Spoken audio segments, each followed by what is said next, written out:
Hello everyone, I am DMR Dingwall and I am a credentialed minister of the New Testament Church of God in Jamaica, Reverend DMR Dingwall.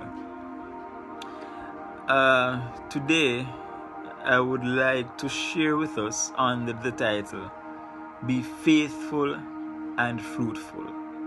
Be faithful and fruitful. And I believe that this is relevant in a time like this when we are going through this pandemic of the coronavirus. That while we are in quarantine and while we are staying home, we can still be faithful and fruitful. When we are living a fruitful and a faithful life, we can experience a sense of focus and a sense of purpose during any crisis situation. Many persons, as I mentioned, are in isolation, are quarantined, or may feel trapped and bombarded by their four walls.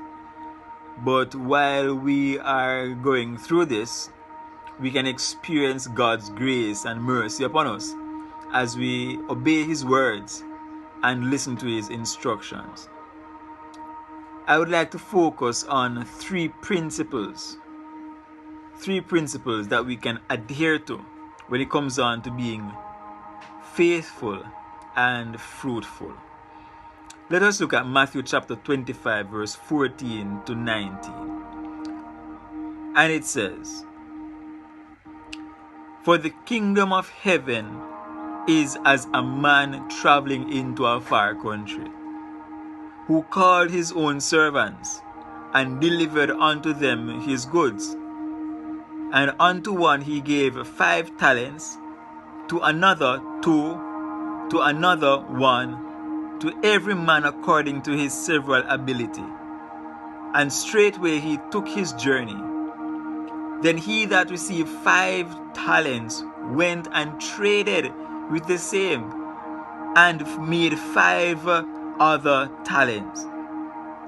And likewise he that had received 2, he also gained other 2. But he that had received 1 went and dig in the earth, and hid the Lord's money. And after a long time the Lord of those servants cometh, and reckoneth with them." This subtitle, Understanding Our Responsibility, is one of the principles of how we can be faithful and fruitful in this season. If we should look at the scripture, we'll come to see that this is an introduction of the parable of the talent. To lay a foundation, it is vital for me to define the word talent in the text. The word talent in the Greek is talenton, which literally means a scale or a balance. It was a unit of weight approximately 80 pounds, and when used as a unit of money was valued for the weight of silver.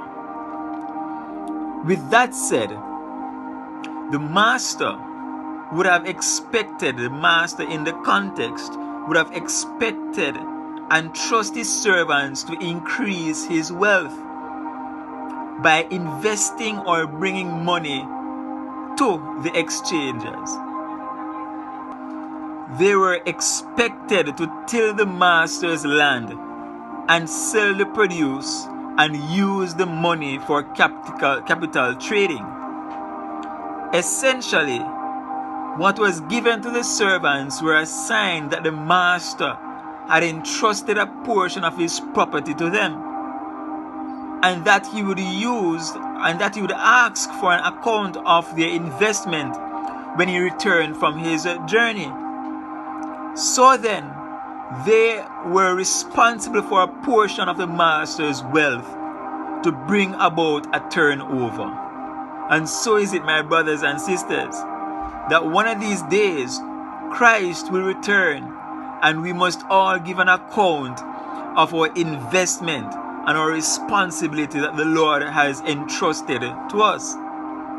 My brothers and sisters, whatever the Lord gives us control over, that is what we are responsible for. Thus, we will give an account of our management one day. We must understand that we all have responsibilities. Sometimes persons may misunderstand their responsibility by limiting them to everyday activity. But we have great responsibilities. Whether we are married, a parent, employed, whether we own a business or not, whatever the state may be of our status of our lives may be, we all have a responsibility. Galatians 6 verse 5 says, "For each will have to bear his own load." 1 Timothy 5 verse 8 says, "But if anyone does not provide for his relatives, and especially for the members of his household, he has denied the faith and is worse than an unbeliever."